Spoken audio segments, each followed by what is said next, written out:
Bueno, yo quiero que usted nos cuente una historia que tiene, que hace muchos años les sucedió. Vean, muchachos, dijo el cura: queridos hermanos, tengo una idea que va a ser fantástica.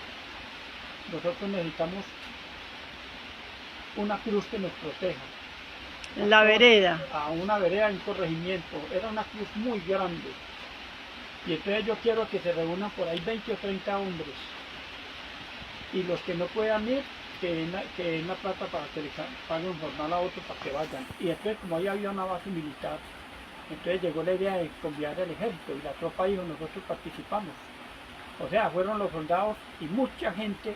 Y entonces en la finca de mi papá, que eran como unas 6 fincas hoy en día, era muy inmensa, muy grande, había un monte cercano y entonces él quería, era un árbol bien derechito, era por así de grueso. Y que fuera bien fino. Y bien fino para la tierra. Entonces, pues en esa época había comino, medio comino. Y había cedro negro, cedro rosado. Pero el comino dura más de 100 años en la tierra. Sí, ese Eso palo se muy acabó hace fino. muchos años. Entonces, mi papá dijo: yo tengo unos cominos en el monte y está cerca para bajarlos. Es el monte más cerca. Yo les doy el palo de comino. Palo derechito, por allí unos 18 metros de alto. Ah, Y eso, y entonces, ¿cómo les parece, muchachos, que eso desde el corregimiento sale así, un filito hasta que sale unos potreros largos, bonitos, altos, y arriba hay un plan. Y en ese plan, dijo, aquí el cura ya había visto el plan, dijo: esto es para poner la cruz. Pusieron la cruz, era muy inmensa, yo la conocí, la cruz duró muchos años, era muy grande, muy hermosa. Y mi papá decía: vea, ya se ve la cruz que nos está protegiendo con los brazos abiertos. su papá era muy católico, Él era ¿no? muy católico, mi mamá también. Y entonces, cuando moría una persona, la velaban en las casas. En ese tiempo la velaban en las casas. Y entonces hacían la novena en las casas, y el novenario, que es la última novena, la hacían en la cruz. Vamos a hacer el novenario en la cruz. Y muchas veces subió el cura a dar misa en la cruz y iba mucha gente. Entonces hacían los novenarios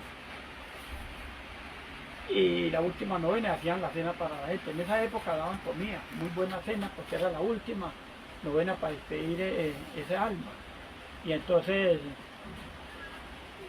usted sabe que el licor no falta, llevaban aguardiente porque eso hacía mucho frío. En todo caso, eso se volvió la costumbre de que la gente se amanecía tomando trago ahí a pie de la cruz.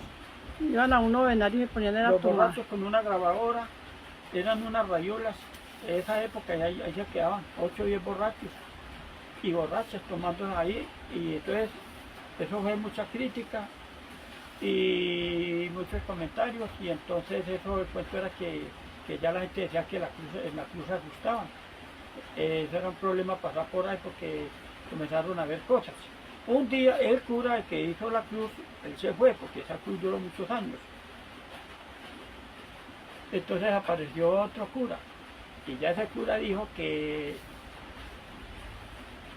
para vestir la cruz con billetes de a peso, que porque que cada persona diera 5 pesos. 5 pesos en esa época eran por ahí, Eso era un jornales platal. o más, por ahí 4 jornales. Y entonces unos decían que sí y otros que no, y decían: es que la cruz es muy grande, ¿cuándo se viste? Que con billetes de a peso. Y entonces eso comenzaron con los comentarios, y al otro día empezaban las donaciones, y resulta de que al otro día fueron a ver y la cruz estaba en el suelo, la mocharon por la noche. Mocharon la cruz. Para no vestirla. Y eso fue un escándalo, y en ese tiempo era muy... Entonces, ¿cómo les parece, muchachos, que se acabó el cuento de la cruz? Y cuando había nieblina, era todo blanquito en nubes, y en esa violencia tan horrible se veía la cruz. La gente veía la cruz. Cuando estaba la cruz la veía. Allá se veía la cruz, así alta, vea. Así. ¿Para qué? Se veía, de lejos se veía la cruz. Y cuando estaba ennublinado se veía muy hermosa porque se veía como negra así, en medio de esa nieblina. Resulta que cuando ya la tumbaron, Eso que asustaban, decía la gente, y asustaban y molestaban mucho. Y mucha gente decía que veían esa cruz, de vez en cuando veían la cruz cuando estaba iluminada. Pero o sea, eso quedó con ese cuento. Esa es la historia de la cruz.